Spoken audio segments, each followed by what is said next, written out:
Hey free to play gang, welcome back to another video. So today I'm going to talk a little bit more about the Boomboom Gacha and what you can expect from this event. Now this would probably be the best event for you for a very long time. So it is going to be very important that you do everything that you can to make sure that you complete this event. This is really the best bang for buck, especially for free to play players. Okay, so let's start off with the gacha points. During the event, Boomboom will refresh missions daily, and completing missions will earn you points, and remember that multi-stage missions are not refreshed. Actually, honestly, I don't really know what multi-stage missions are not refreshed means. Probably I'm dumb. But I'll explain a little bit more about this event because I know everything that there is about the event. Alright, so points earned from the daily missions are capped at 70 points per day. I will explain that in just a bit. And earn 10, 30, 50, 70 points from missions to get corresponding rewards. And we will take a look at that as well. Now reach 100 points for a chance to play the gacha and get lucky prizes. This is not actually like the Echo gacha, of course.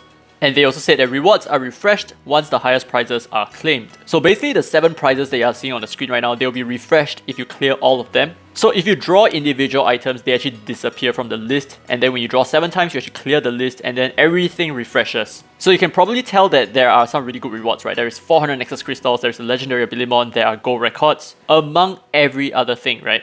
Now obviously I'm going to give you a little bit of the mathematics later on so that you know exactly what to do and what might be the best course of action to take for this specific event. Because for this event, you can actually plan it such that you do it perfectly and you do it with the most efficiency. So stay tuned for that. Now I'm going to talk about the other rewards. So as you can see right below the 7 rewards, there are actually a few tiers, right? So when you hit 10 points, you can unlock like an experiment. When you hit 30 points, you unlock something, 50, 70, and 90. So this was also expressed in the overview. So let's take a look at what we can obtain. So the first one is going to be the experiment. The second one is going to be 100,000 gold. And the third one is going to be an Elite Divine Wave pack. And the fourth is going to be a Stamina pack. And the fifth is going to be even more gold. So the thing is, these 5 rewards actually refresh every time you pull on the lucky draw. So you can definitely be getting a lot of rewards through this event, right? You can get like 250,000 gold every single time you reach the lucky draw. And of course, among that, you still have Stamina packs and all that good stuff, right?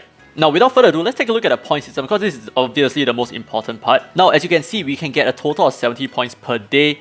But if you take a look at the daily missions below here, with a little bit of mathematics, you understand that we need to clear every single one of them in order to obtain 70 points. Now that is the problem. Well, obviously it is very doable, but the thing is, there's like point war and all that, which a lot of you guys may not be so interested in. And of course, do take note that, this is from the beta server, so we may not actually be getting something like this. We could have something very different. So for all we know, maybe they are going to include like expeditions and all that, who knows, right? And maybe, even the rewards here, they could be completely different. So there is also that to consider. So by doing point war, bounty missions, and just using stamina, you'd be able to obtain up to 70 points per day. Now, this event runs for a period of 14 days, so 14 times 70 gives you 980, which means that with just another 20 more points, you would be able to pull from the gacha 10 times. So like I said before at the start of the video, after drawing 7 times here, it actually resets so that you can redraw again from a brand new pool of 7 items again. And I don't think there is actually a cap to it. Now, the right question to ask is, okay, then how do we get that extra 20 points, right? So here comes the pay to win aspect, but it does not need to be pay to win.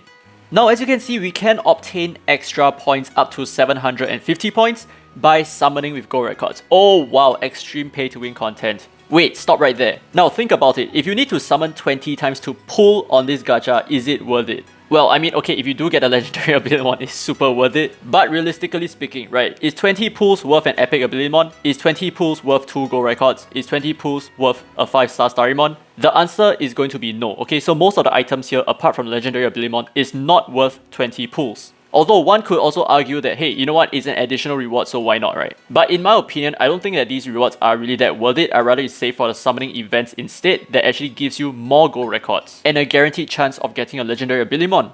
Okay, so here's the free-to-play mentality, okay? So we already get 980 points by doing our dailies every single day for 14 days. So we only need to pull from the gacha 4 more times. Now, do take note that these 4 more pulls is not completely wasted, because every single week when you do one single summon, you can share it on Facebook even though you don't really have to share it, and you get an extra 100 crystals that way. So ideally, you are actually saving on quite a bit of currency as well. You're saving a bit on gold records in terms of the Nexus crystals return from fake sharing your summons.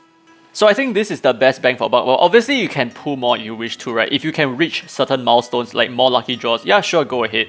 But ideally for most free-to-play players, what my recommendation is to just clear all your dailies every single day and just summon 4 more times and you're good to go. That's it. That's the best bang for buck. However, if you still like to chase for the second legendary Abilimon, I would still say that it's not a bad idea because it is still very worth it. So that's about it for this event that is dropping this coming Tuesday at reset. So if you still have any other questions, feel free to drop it down in the comment section below. I'll get back to you as soon as I can, but this event is rather straightforward.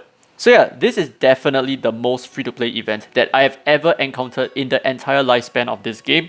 The rewards are so good, and I think this is a great time for you to, just start clearing content that you normally wouldn't, and like point war and all that, just do the easy fights. And frankly, I feel like this is probably a really good way that the developers are choosing, to increase the activity level in the game as a whole. So no issues over there. Anyway, if you enjoyed the video, don't forget to leave a thumbs up, it really helps the channel, and subscribe for more Dislyte content. Now, this has been Daddy Free to Play, and as always, I will see you in the next video.